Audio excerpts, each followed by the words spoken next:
The Merrow Estate, a horror in 5 chapters. Cold open.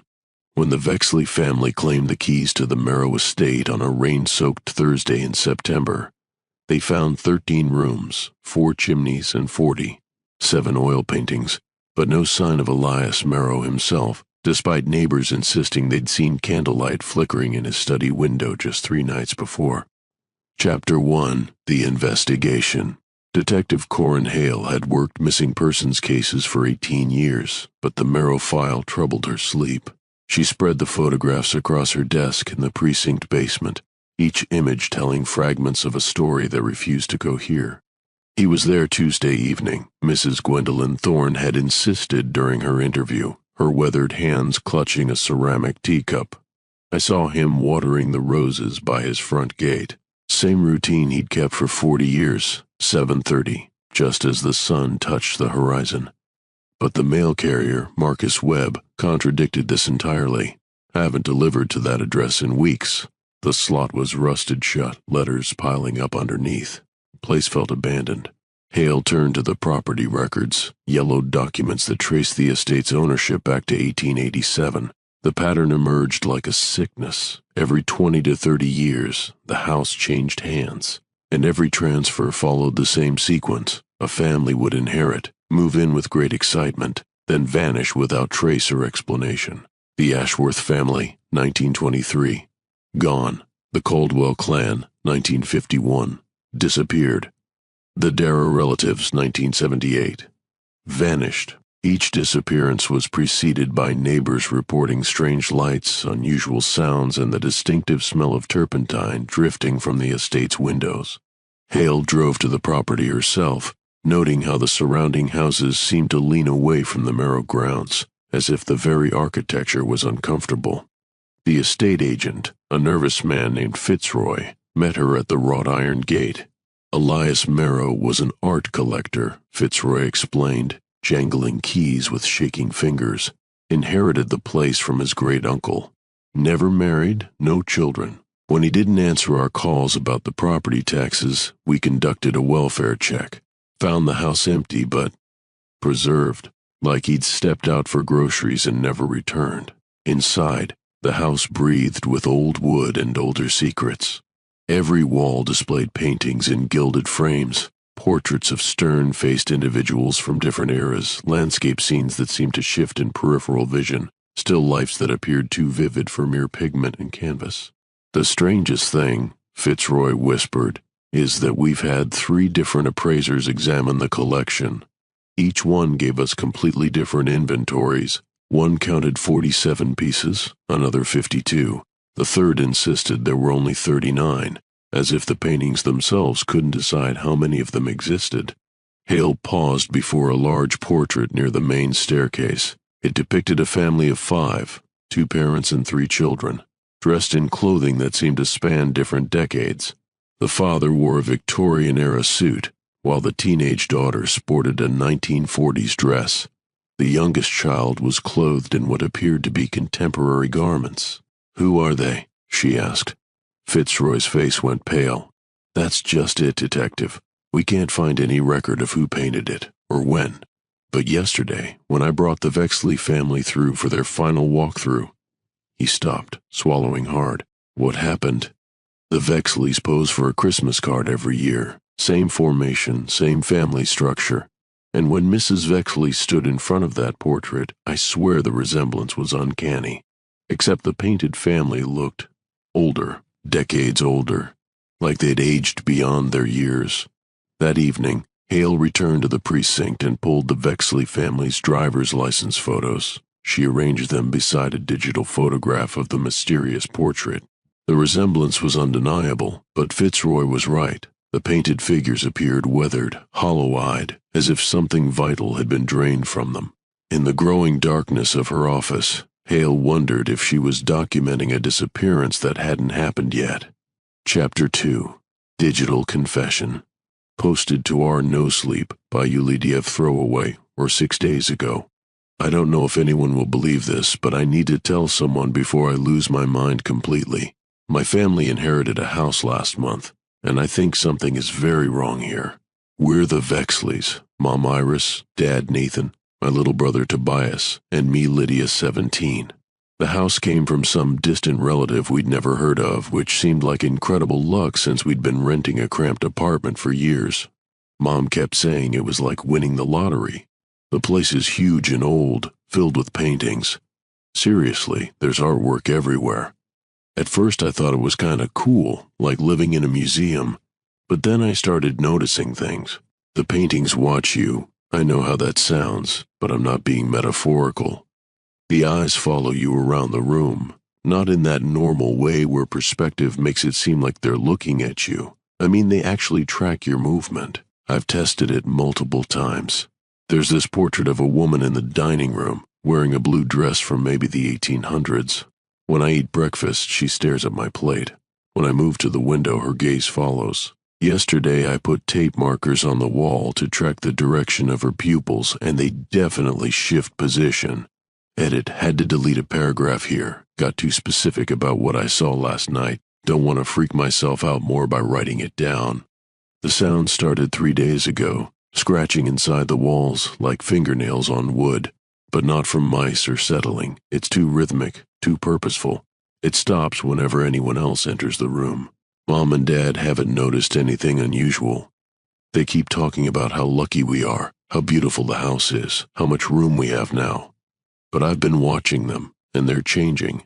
Dad's hair is getting gray at the temples, which wasn't there when we moved in.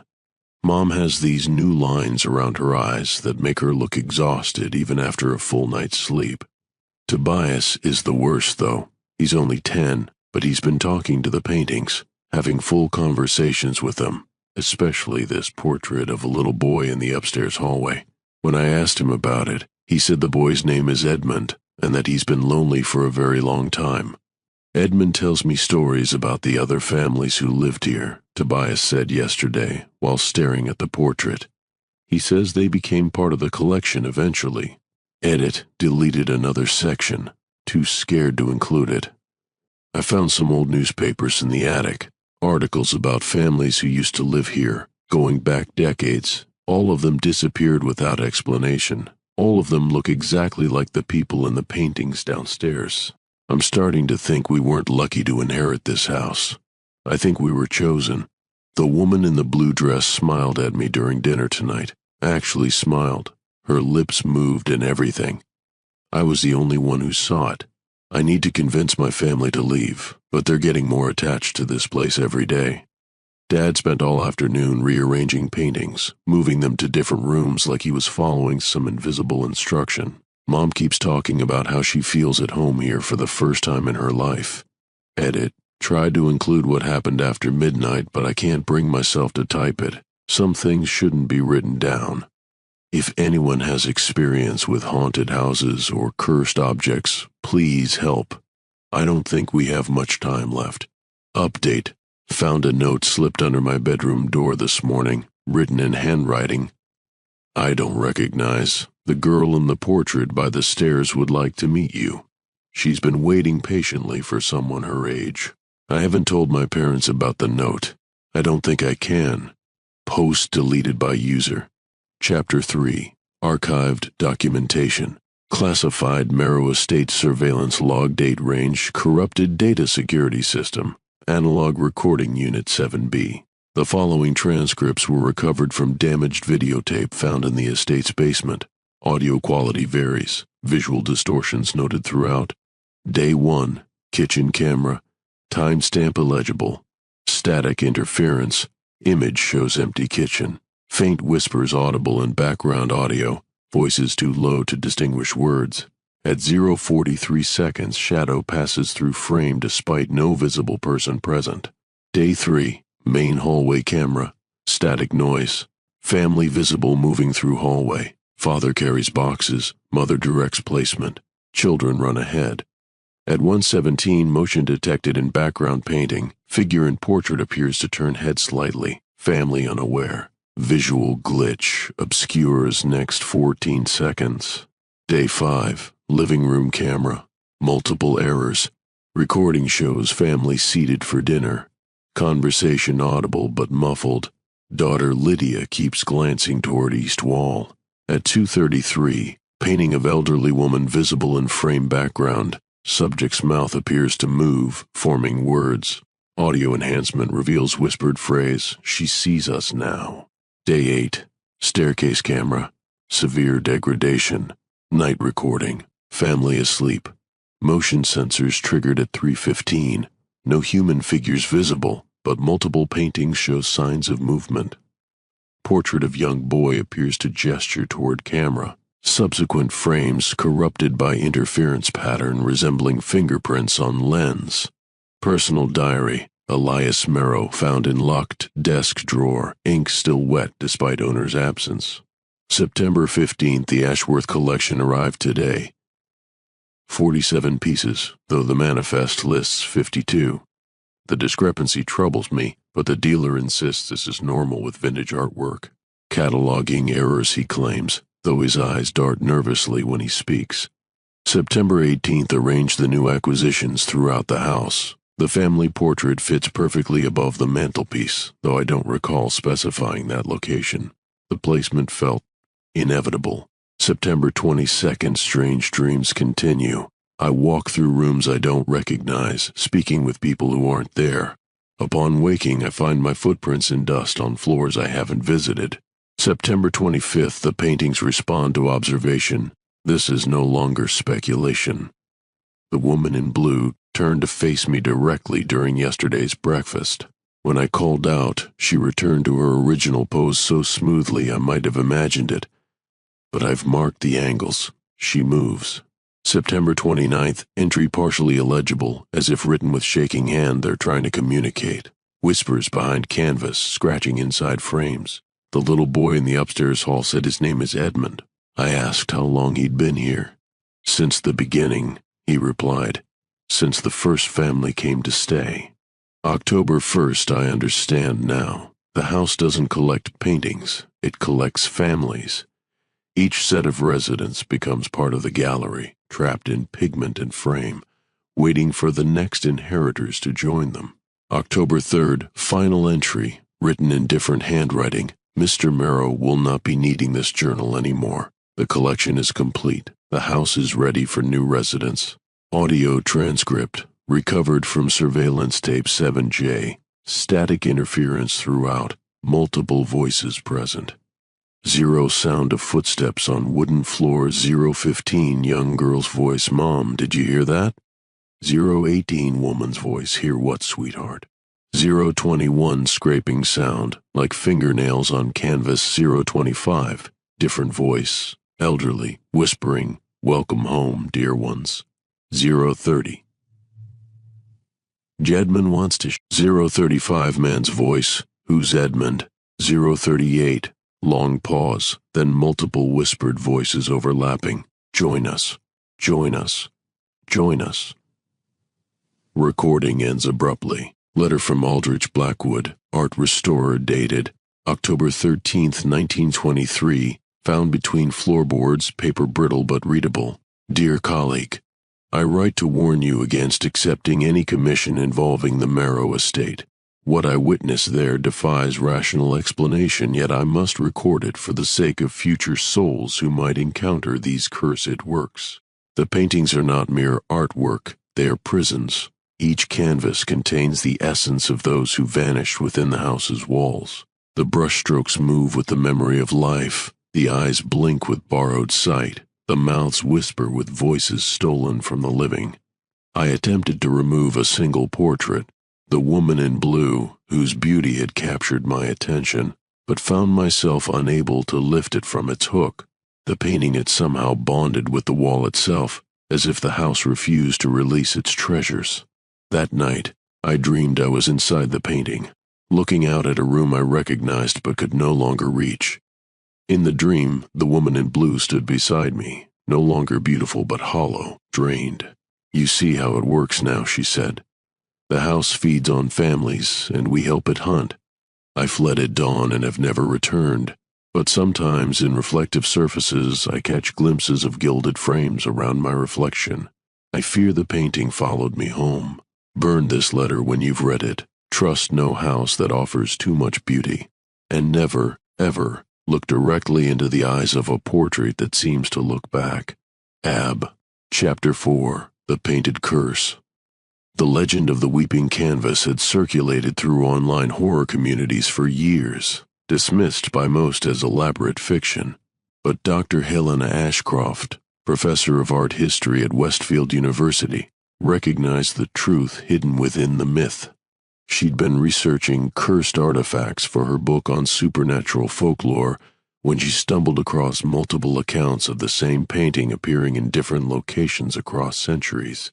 The descriptions were always identical, a family portrait depicting 5 figures dressed in clothing from different eras, their eyes following viewers with unnatural intensity. The earliest recorded sighting dated to 1847, when the portrait allegedly appeared in a manor house outside Edinburgh. The Mackenzie family had inherited it along with their ancestral estate, and within months, all 5 family members had vanished. Neighbors reported seeing lights in the windows for weeks after the disappearance, but when authorities investigated, they found only empty rooms and the ever-present smell of turpentine. The next confirmed appearance was in Salem, Massachusetts, 1923. The Ashworth family, no relation to Dr. Ashcroft despite the surname similarity, had acquired the painting from an estate sale. Their neighbors described seeing the family's silhouettes moving behind windows long after their official disappearance date, but upon investigation, the house stood vacant except for its art collection. What troubled Dr. Ashcroft most was the consistency of witness accounts across decades. The same painting, the same family composition, the same mysterious circumstances. But most disturbing were the photographs she'd managed to collect from various sources. Police files, insurance claims, estate inventories. In each image, the painted family looked slightly different, not dramatically altered, but subtly changed, as if the figures within the portrait were aging, shifting, adapting to their environment. The Victorian father's mustache grew fuller in later photographs. The 1940s daughter's dress changed from blue to green between sightings. The contemporary child wore different shoes, different expressions. It was as if the painting was learning, evolving, preparing itself for each new family it would encounter. Dr. Ashcroft's research led her to the correspondence of Aldrich Blackwood, the art restorer whose letters she'd discovered in a university archive. Blackwood's final letter, dated 1924, contained a revelation that made her blood run cold. I have determined the mechanism by which the curse operates. The painting does not simply trap its victims, it replaces them. Each family that vanishes becomes the new occupants of the portrait, while the previous inhabitants are released to somewhere else. The painting is not a prison but a doorway, and each generation of victims becomes the bait for the next. This explained why the painted figures appeared to age and change. They weren't static representations but actual people, suspended between life and death, used as lures to draw in new families who would take their place. Dr. Ashcroft realized with growing horror that the pattern was accelerating. The gaps between appearances were shrinking, decades in the 19th century, but only years in recent sightings. Something was making the entity behind the curse hungrier, more desperate. She traced the most recent confirmed location to a property listing that made her heart stop, the Merrow Estate, recently inherited by the Vexley family. Racing to her car, Dr. Ashcroft tried calling the estate agent, the local police, anyone who might be able to warn the Vexleys. But each call went to voicemail, each message disappeared into digital silence. As she drove through the night toward the estate, she couldn't shake Blackwood's final warning from her mind. The house feeds on families, and we help it hunt. She arrived to find the estate dark, except for a single window on the second floor, where candlelight flickered with hypnotic rhythm. Through the glass, she could make out silhouettes moving, 5 figures arranged in familiar formation, as if posing for a portrait. But something was wrong with their movements.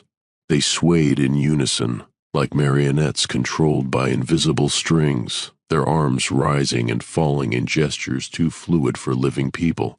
Dr. Ashcroft approached the front door and found it unlocked. Inside, the house was silent except for the soft whisper of brush against canvas coming from somewhere upstairs.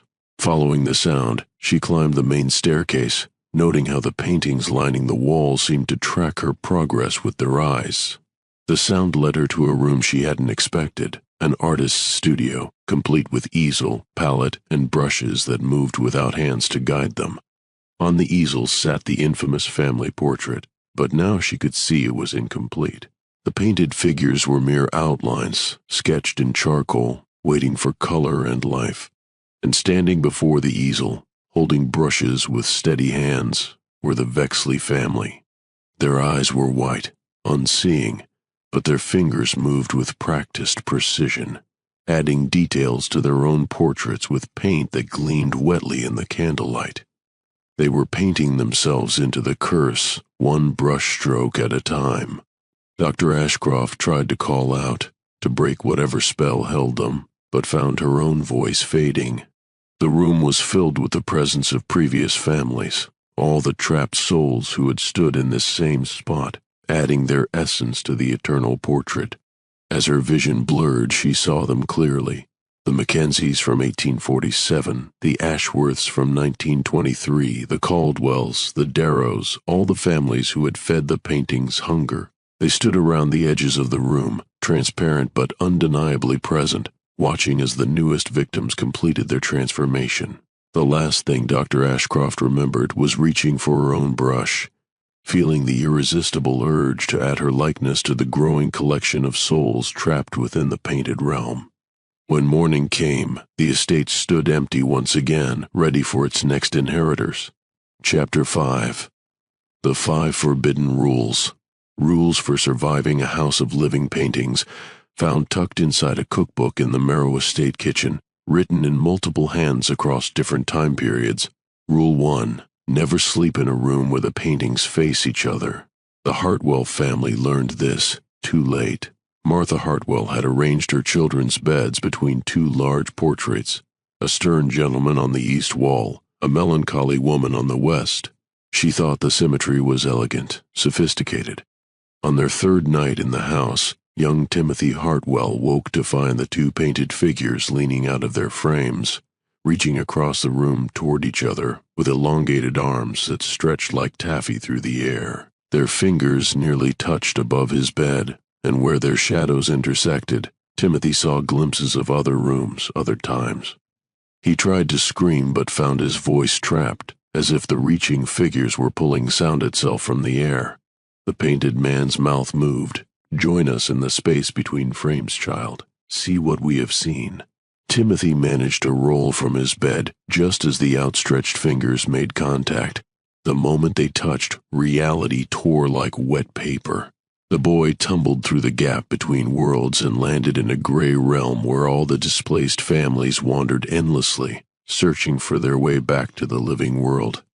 Martha found her son's room empty the next morning, with only 2 paintings hanging innocently on their walls. But sometimes, late at night, she could hear Timothy's voice calling from somewhere inside the frames, begging her to look closer, to step between the paintings and join him in the endless gray. Rule 2. If a figure in a painting turns to look at you directly, leave the house before dusk. Gordon Blackthorne ignored this warning, fascinated by the portrait of a young woman whose gaze had been following him for days. Rather than flee, he decided to speak to her, to test the boundaries of whatever phenomenon he was witnessing. "I know you can hear me," he said to the painting one afternoon. "What do you want?" The painted woman's lips curved into a smile. "I want to show you something beautiful, Gordon, something only those who understand art can truly appreciate." That evening, as shadows lengthened through the house, Gordon felt compelled to return to the portrait. The woman had turned fully to face him now, one hand pressed against the inside of the canvas as if it were glass. "Come closer," she whispered, her voice carrying the texture of brushstrokes. "Let me show you how we create new masterpieces here." Gordon approached until his face was inches from the canvas. The painted woman's hand pushed through the surface, breaking the barrier between art and reality. Her fingers, still gleaming with wet paint, caressed his cheek. "Every painting needs a model," she said as Gordon felt his skin begin to stiffen, his movements becoming slow and deliberate. "And you have such an interesting face. By morning, the portrait had changed. It now depicted a man and woman standing together, both smiling with expressions of eternal hollow contentment. Gordon's neighbors would comment on how lifelike the male figure appeared, how his eyes seemed to follow visitors around the room. They never suspected that those eyes were still capable of seeing, still capable of screaming silently for rescue that would never come. Rule 3. Do not attempt to remove any painting from its designated location. The Pemberton twins, Marcus and Diana, thought they were clever. They'd inherited the estate together and decided the artwork was too valuable to leave hanging in an empty house. Their plan was simple: remove the paintings, sell them at auction, and split the profits. They started with a small landscape in the morning room, a pastoral scene of rolling hills and distant mountains. As soon as Marcus lifted it from its hook, the painting began to change. The painted sky darkened, storm clouds gathering with unnatural speed. The distant mountains crumbled, revealing hollow spaces behind them like eye sockets in a skull. "Put it back," Diana whispered, but Marcus was transfixed. Within the painted landscape, tiny figures were running, people in period clothing fleeing some unseen horror. As he watched, the figures grew larger, clearer, until he could see their faces twisted in terror. "They're running toward us," he said. The painted figures reached the edge of their canvas world and began climbing out, their hands grasping the ornate frame as they pulled themselves into reality. They brought with them the smell of oil paint and aged canvas, their movements jerky like stop-motion animation. Diana grabbed one end of the painting, trying to help Marcus rehang it, but their struggles only seemed to widen the breach between worlds. More figures emerged, not just from this painting, but from every artwork in the house. The estate filled with painted people from different eras, all of them hollow-eyed, all of them speaking in whispers. "You tried to separate us from our home. Now you'll understand why we can never leave." The twins were found days later, standing perfectly still in the morning room. They had become living statues, their skin painted in oils, their eyes fixed on some distant horror only they could see. The landscape painting hung innocently in its original position, showing only peaceful hills and distant mountains. But visitors would notice that the painting now contained two new figures in the distance, a man and woman standing motionless among the painted grass, forever watching the horizon for an escape that would never come. Rule 4. Never count the paintings. The number will never be the same twice. Professor Edmund Thorne, an art historian, made the mistake of conducting a thorough inventory of the estate's collection. He moved methodically through each room, photographing and cataloging every piece with scholarly precision. His first count yielded 47 paintings. Satisfied with his thoroughness, he returned to his makeshift office in the library to organize his notes. But when he reviewed his photographs, he counted 52 distinct pieces. Confused, he printed the images and went through the house again, matching each photograph to its corresponding painting. This time he found only 39 artworks. Several pieces he distinctly remembered were simply gone, leaving behind clean rectangles on the wallpaper where they had hung. Thorne became obsessed with solving the discrepancy. He counted again and again, each time arriving at a different total. The paintings seemed to multiply and vanish according to their own mysterious logic, appearing in rooms he hadn't visited, disappearing from walls he'd just examined. On his 7th attempt at cataloging, Thorne realized the horrible truth. He wasn't just counting paintings. He was counting the trapped souls within them, and every time someone new became part of the collection, the total changed. As this understanding dawned on him, Thorne noticed his own reflection in a mirror across the room, but the reflection was wrong. It showed him standing in a gilded frame, his face rendered in oils, his eyes wide with the knowledge of his fate.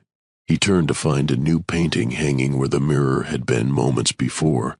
It depicted a scholarly man in a library, surrounded by books and papers, his mouth open as if calling out in warning. The nameplate beneath read, "Professor Edmund Thorne, Art Historian, Forever Cataloging."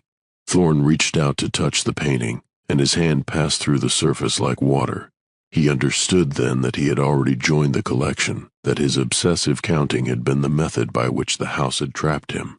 Now he stands eternally in his painted library, still trying to count the paintings, still arriving at different totals, still warning visitors in whispers they cannot quite hear. Don't count them. Please, don't count them.